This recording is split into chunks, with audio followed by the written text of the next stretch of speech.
Passons à présent à la question de la semaine.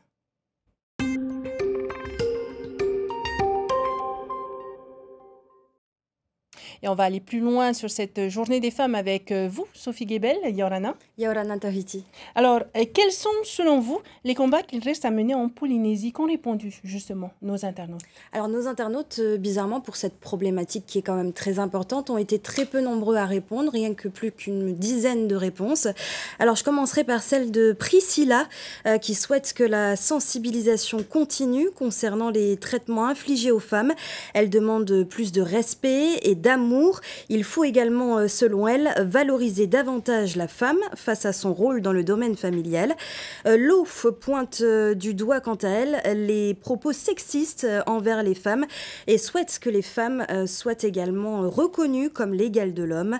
Anuita propose d'apprendre aux hommes le respect envers les femmes, et tout comme Elisa. Enfin, Tahiti, plusieurs réponses concernent surtout les violences faites aux femmes, un vrai fléau en Polynésie. Justement, c'est évidemment l'un des principaux combats menés aux Fénois. D'ailleurs, les chiffres le prouvent. Oui, Tahiti, les chiffres le prouvent. En 2018, selon donc les chiffres du Haut Commissariat, les violences sexuelles ont augmenté, soit 294 cas. C'est 57 de plus qu'en 2017, le plus fort taux depuis 5 ans.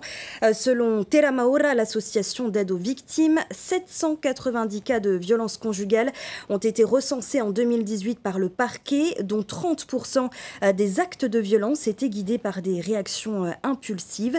Ces chiffres comprennent aussi bien les femmes que les hommes, mais c'est surtout une majorité de femmes. Alors la solution la mieux adaptée serait l'éviction des conjoints du domicile familial, sauf que les centres d'accueil manquent cruellement en Polynésie, autant pour les auteurs de violences que pour les femmes victimes. La ministre de la Famille et des Solidarités, Isabelle Sachet, qui était hier soir sur ce plateau, n'a pas précisé si oui ou non d'autres centres d'accueil verraient le jour en 2019.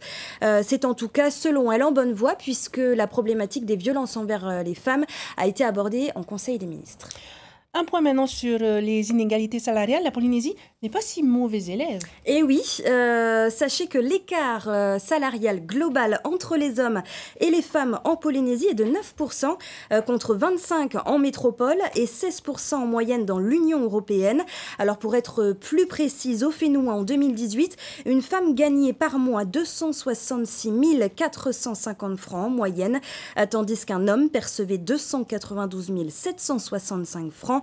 Mais ces chiffres cachent des disparités importantes entre secteurs économiques, comme dans les domaines des finances et de la santé, où là, l'écart salarial peut atteindre 30%. Enfin, selon les derniers chiffres de 2012 de l'ISPF, il faut savoir que les Polynésiennes sont plus diplômées que les hommes. Seuls 23,8% des femmes n'avaient aucun diplôme, contre 33% chez les hommes en âge de travailler. Merci beaucoup, Sophie Guébel, pour toutes ces informations. Toi. Et belle journée des femmes. Merci à nous deux, à toutes les femmes.